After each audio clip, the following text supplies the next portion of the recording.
시청자 여러분 안녕하십니까? 여러분의 매일이 수익 실현이길 바라는 앵커 오늘 인사드립니다. 머니투데이 방송 박민영입니다. 자, 1월부터 해서 올해 초 글로벌 각 국가의 주도주 수익률 통계가 발표가 됐습니다. 톰슨 로이터와 삼성증권의 기초 자료를 토대로 했는데요. 선진국에서는 누구보다도 압도적인 상승률을 기록했던 건 IT였습니다. IT가 연초부터 바로 어제까지 상승률 11%를 기록하면서 말 그대로 뉴욕 증시를 견인하는 움직임을 보여줬죠. 미국에서 뉴욕 증시 비중 IT가 무려 25%나 차지하고 있기 때문에 이두 종목군의 강세는 시장의 힘이 됐습니다. 페이스북, 애플, 아마존, 넷플릭스, 구글, 일명 팡 종목들의 상승은 전통적인 평가 잣대로는 설명이 되지 않는다. 말 그대로 상승세에 특별한 이유를 찾기가 어려울 만큼 강하게 움직이기도 했습니다. 자, 그렇다면 신흥국 시장에서는 어떤 종목군이었을까요? 에너지와 금융주의 강세가 돋보였습니다. 원자재를 수출하는 국가이죠. 러시아와 브라질 측의 증시 강세가 이러한 통계를 내는데 일조했고요.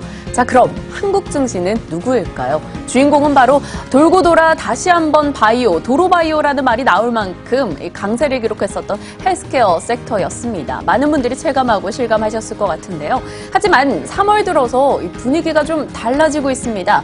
잘 나갔던 헬스케어, 바이오 종목군들의 쉬어가는 움직임이 포착되고 있고요. 되려 IT 종목으로 외국인의 강한 매수세가 집중되며 다시 한번 쉬고 있던 IT 섹터의 분노의 질주가 시작될 조짐이 보이는데요.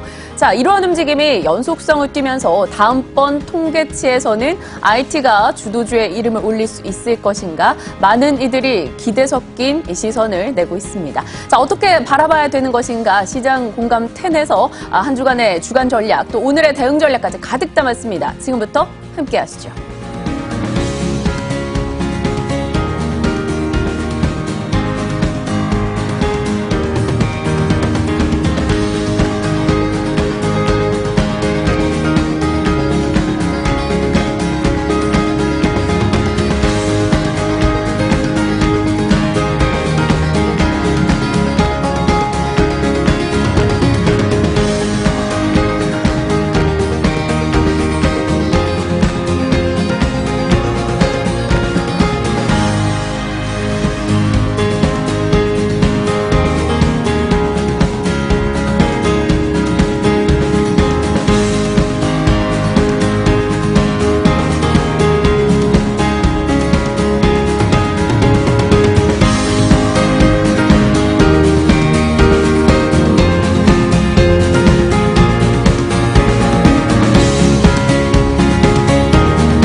시황센터입니다. 어제까지 질주를 했던 양시장 그리고 글로벌 증시가 오늘은 좀 숨을 죽이고 있습니다. 특히 간밤 브로드컴의 퀄컴 인수가 무산됐다는 소식으로 인해서 퀄컴이 5% 급락을 하면서 뉴욕 3대 주요 지수가 모두 밀리며 마감이 됐는데요. 그 영향권에 우리 시장도 들어가 있습니다. 먼저 코스피 일중 그래프부터 체크를 해보시죠. 오늘 개장과 동시에 갭으로 소폭 하락하면서 출발이 됐습니다. 그 이후에 좀 하단이 거의 비슷하게 유지가 되고 있는 상황이고요. 현재 구간 0.4% 어제보다 반락을 하면서 2484선 부근 지나고 있습니다. 5거래일 만에 좀 하락 쪽으로 방향을 잡고 있지만 그래도 나름 견조하다라는 평가 나오고 있습니다. 자, 수급 주체별 매매 동향 들여다보겠습니다. 유가증권 시장 쪽에서 어제까지 기관과 외국인의 쌍끌이 매수세가 지수를 끌어올렸는데요. 오늘은 정반대의 분위기입니다. 기관이 325억 원, 외국인이 350억 원 매도 쪽으로 가닥을 잡고 있는 가운데 개인반이 홀로 744억 원의 사자 쪽으로 나타내고 있습니다. 코스닥 시장으로 자리를 옮겨보겠습니다. 코스닥 시장 쪽에서는 조금 더 덜 빠지고 있다라는 부분 0.17% 소폭 밀리면서 884선 부근에서 방향성을 찾아가고 있습니다. 수급 상황 들여다보실까요? 일단 수급적으로 봤을 때 개인이 홀로 826억 원 사자 쪽으로 가닥을 잡고 있는데요. 기관과 외국인은 4거래일 만에 양매도 쪽으로 전환이 됐습니다. 각각 476억 원, 334억 원의 물량을 덜어내고 있습니다. 자, 이 가운데 그래도 수급이 쏠리고 또 잘 가는 종목이 있기 마련인데요. 수골타 시스템을 통해서 확인을 해보겠습니다. 먼저 코스피 누적 금액 순으로 들여다보실 텐데요. 보시면 빠지지 않고 삼성전자, SK 하이닉스 이름을 올리고 있습니다. 오늘 삼성전자가 0.43% 밀리고 있지만 외국계의 순매수세는 계속 이어지고 있는 모습이고요. 기관도 더불어서 매수에 가담을 해주고 있습니다. SK하이닉스는 하락 출발이 된 이후 상승 전환에 성공을 했습니다. 기관과 외국인이 러브콜을 강하게 보내면서 현재 구간 0.56%의 플러스권 유지를 하고 있습니다. 자, 이 밖에 오늘 2차 전지주가 또 다른 주인공일 텐데요. 삼성 SDI, LG화학, 롯데케미칼까지 일제히 시장 대비해서 굉장히 견조한 흐름 이어가고 있습니다. 삼성 SDI가 4% 넘는 급등 양상 가지고 가고 있고요. 특히 기관 쪽에서 많이 물량을 담고 있습니다. 이 밖에 두산중공업은 두산엔진 매각 이슈가 또 긍정적으로 해석이 되면서 4.61%의 강세고요. 기관, 외국인 고루 담고 있습니다. 자, 이어서 매수 강도 순으로도 체크를 해보실까요? 한독이 1위에 이름을 올렸습니다. 오늘 6% 넘는 급등 양상 가지고 가고 있고요. 저점 부근에서 좀 반등을 모색하는 듯 싶습니다. 기관과 외국인들 동반 매수 강도 좀 강하게 유입되고 있는 것으로 보이고요. 코스모화학 마찬가지로 2차 전지주죠. 4% 넘는 급등 양상 가지고 가고 있습니다. 두산중공업 동일하게 이름을 올리고 있고요. 이 밖에 삼화 콘덴서는 MLCC 수요 증가 기대감으로 5% 가까운 상승 여력 보이고 있습니다. 현재 구간 특히 기관 쪽에서 물량을 담고 있는 것으로 보이네요. 자, 코스닥 시장으로 자리를 옮겨보겠습니다.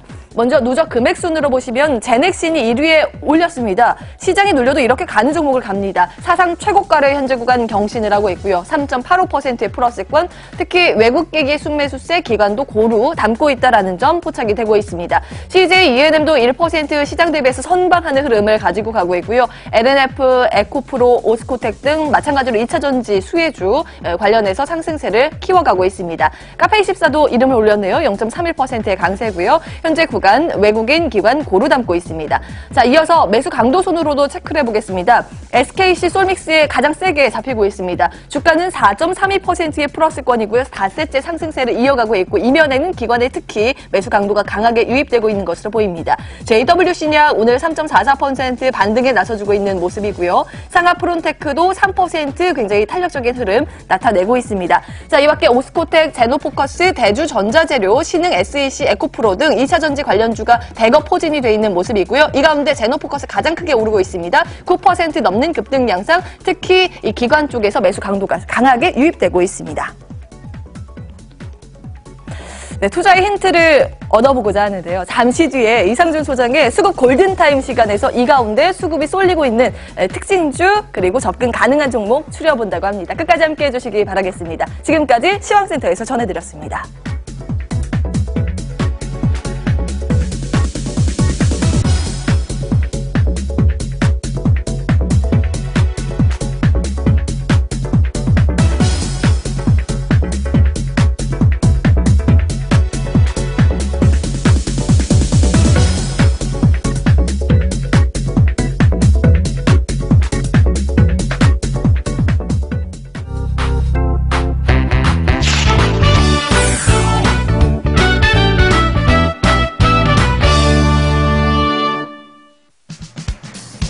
네, 부자 되는 이야기 쏙쏙 골라 전해드리겠습니다. 부자들은 경제신문을 읽는다. 오늘 함께 하실 분 소개해야겠죠. 한국투자증권 알미우스타 김권진 차장 모셨습니다. 어서 오세요. 네, 안녕하십니까? 네, 오늘도 시장 이슈가 너무 많아가지고 네, 빨리 그렇죠? 한번 기사를 살펴보면서 저희 전략 챙겨보겠습니다.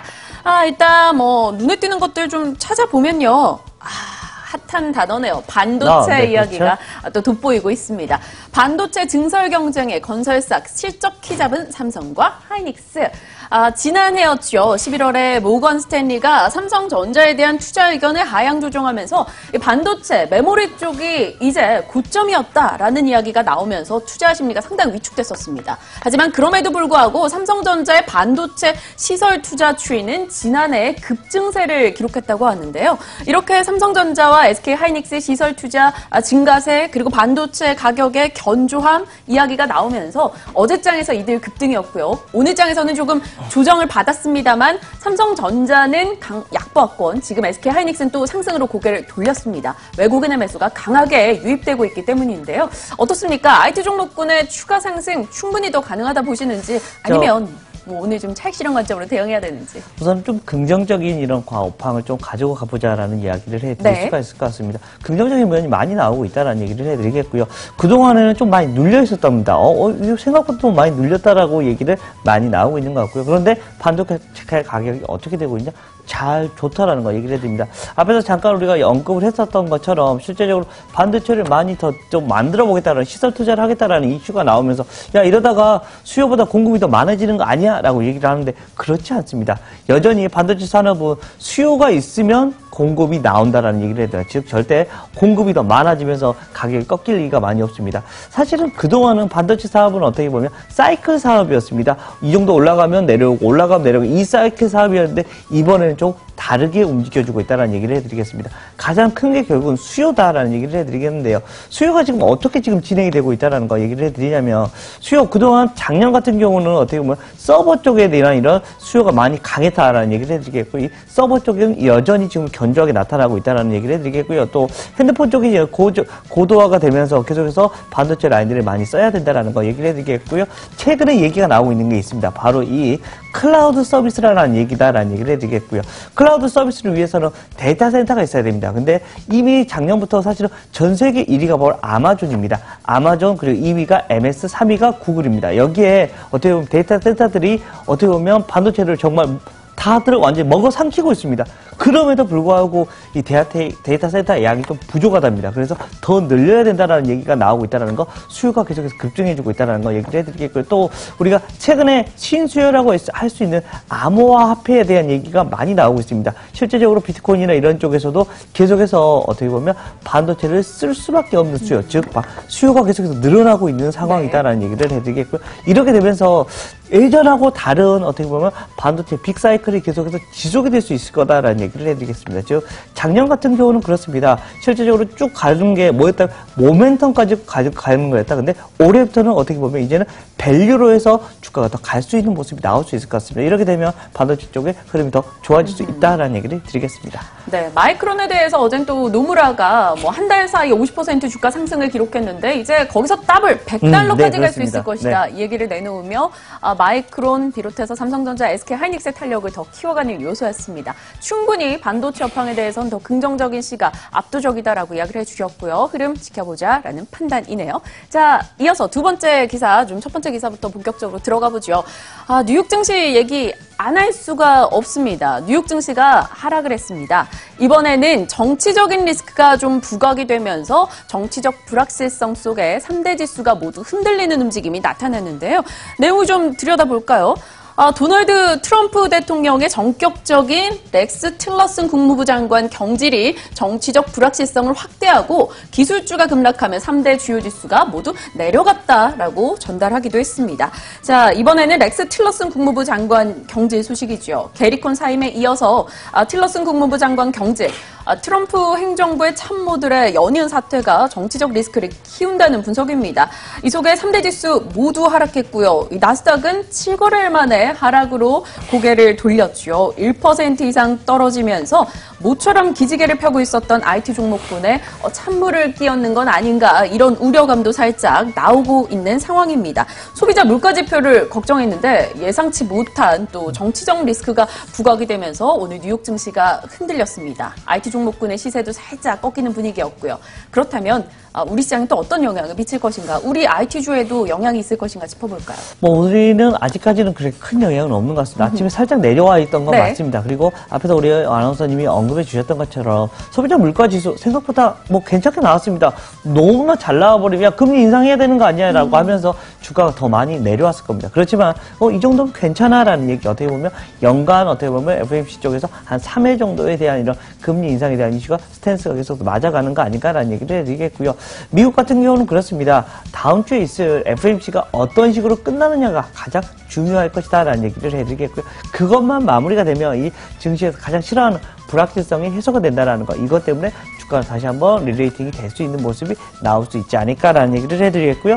우리나라 같은 경우는 지금 현재 어떤 상황입니까? 그동안 코리아 디스카운트를 받았던 가장 큰 이유, 우리가 남북 분단에 대한 이런 이슈, 그리고 계속해서 긴장감이 계속 고조되고 있었었는데 최근 들어서는 화해하자, 우리가 어떻게 악수 한번 해보자라는 얘기, 이거는 다음 달 어떻게 보면 4월 말 그리고 5월 초까지 연속으로 이어지는 이런 이슈라는 거 얘기를 다시 한번 얘기를 해드리겠고요. 이렇게 되면 우리나라가 그동안 받았던 가장 큰 남북에 대한 이런 디스카운트가 이제는 아니라 조금씩 소멸되면서 어떻게 보면 기업 가치 그대로 본연의 가치를 다시 한번 받을 수 있는 모습이 나타날 수 있지 않을까라는 이런 좀 긍정적인 이슈를 좀 더 여러분들께 안내를 해드리고 싶다는 얘기를 드리겠습니다. 네, 시장 자체에 대해서는 이번 정치적 리스크가 미치는 영향은 제한적일 것으로 판단을 하셨고요. 오히려 대북 리스크가 줄어드는 부분에 계속해서 초점을 맞추면서 시장에 대한 긍정적인 뷰를 유지해야 한다라는 답변이었습니다. 기억해 볼게요. 자, 두 번째 이슈 보겠습니다. 이번에는 종목 이슈가 전해지고 있는데요. 깜짝 놀랐어요. SM이 국내 1위 배우기획사 키스트를 인수한다라는 소식이 들려왔습니다. 키스트 같은 경우는 국내 최대의 배우 매니지먼트 기업이죠. 그리고 윤사마, 배용준 씨가 바로 최대 주주로 있습니다. 이 최대 주주인 배우 배용준이 SM과 500억 원의 최대 주주 변경을 수반하는 주식 양수도 계약을 체결했다라는 소식이 전달됐습니다. 이 소식이 들려오면서 오늘장 이 두 종목이 즉각적으로 반응을 했는데요. SM 같은 경우는 인수 부담 때문일까요? 4% 정도 하락이고요. 키스트 같은 경우는 오늘장 9% 급락하면서 다소 큰 영향을 나타내고 있습니다. 양수도 금액은 500억 원, 양수도 금액 중 350억 원은 SM엔터가 발행하는 신주로 받고 나머지는 150억 원 현금으로 받는 방식인데요. 키스트가 어제 20% 급등이었어요. 작년 흑자 전환 소식이 들리면서 긍정적인 움직임을 나타냈었는데 만약 어제 사셨던 분들이라면 오늘 좀 참담하실 것 같고요. SM 같은 경우도 JYP 질주를 좀 쫓아가고 있던 찰나에 이 이슈가 들렀습니다. 장기적으로 봤을 때 이 두 종목 어떻게 판단하시는지? 우선은 그렇습니다. 어떻게 보면 키스트 같은 경우는 가격을 너무 좀 싸게 배용준 씨가 넘겼다라는 얘기를 해드리겠습니다. 여기 보면 2,570원에 넘기는 것 때문에 지금 현재 가격보다 조금 더 낮게 어떻게 보면 넘겨준 거다라는 얘기를 해드리겠습니다. 물론 급등이 나왔기 때문에 이런 모습이 나오는 거다라는 얘기를 해드릴 수가 있을 것 같고요. 주가가 좀 급등량이 너무 심한 것은 조금 주가에 좀 안 좋다라는 거. 그렇지만 중장기적으로 보면 어떻게 보면 엔터계에서는 가장 최대 넘버원이 어떻게 보면 SM과 합병이 됐다는 것을 좀 긍정적으로 보셔도 되고요. SM도 마찬가지입니다. 어떻게 보면 여기에 보면 연사마뿐만 아니라 누가 있습니까? 바로 김수현 씨가 있습니다라는 얘기를 해드리겠고요. 한류에 대한 이런 이슈, 그리고 최근에 어떻게 보면 한중 관계에 대한 이런 이슈가 좀 많이 좋아지고 있다는 점, 이것만으로도 사실은 한 단계 더 레벨업이 될 수 있는 모양이 분명히 나올 수 있다는 얘기를 해드리겠습니다. 어떻게 보면 SM 같은 경우는 그동안 가수 쪽에 대한 얘기가 많이 나왔었는데 이제는 어떻게 보면 드라마 쪽도 얘기가 많이 나올 수가 있지 않을까라는 좀 더 크게 올라설 수 있는 모습이 주가에는 나올 수 있지 않을까라는 얘기를 드리겠습니다. 그렇다면 SM일까요? 아니면 드라마 제작을 하고 있는 자회사 SM CNC가 더 좋을까요? 자, 우선은 그렇습니다. 그러니까 이 얘기라는 거 시너지가 다 나올 건데요. SM CNC 같은 경우도 분명히 긍정적인 이슈가 분명히 나타날 수밖에 없습니다. 그렇지만 우선은 어떻게 보면 SM에 대한 이런 주가도 더 많이 더 움직여 주지 않을까라는 얘기를 드리겠습니다. 네. SM이 키스트를 가져가는 이슈까지 다뤄봤습니다. 중장기적 관점에서는 SM 여전히 긍정적이다라는 답변 주셨네요. 오늘 하락 움직임 나타나고 있는데 흐름 잘 점검해보시면 좋겠습니다. 자, 부자들은 경제신문을 읽는다. 오늘 한국투자증권 아미우사 김권진 차장과 함께했고요. 여기서 인사드릴게요.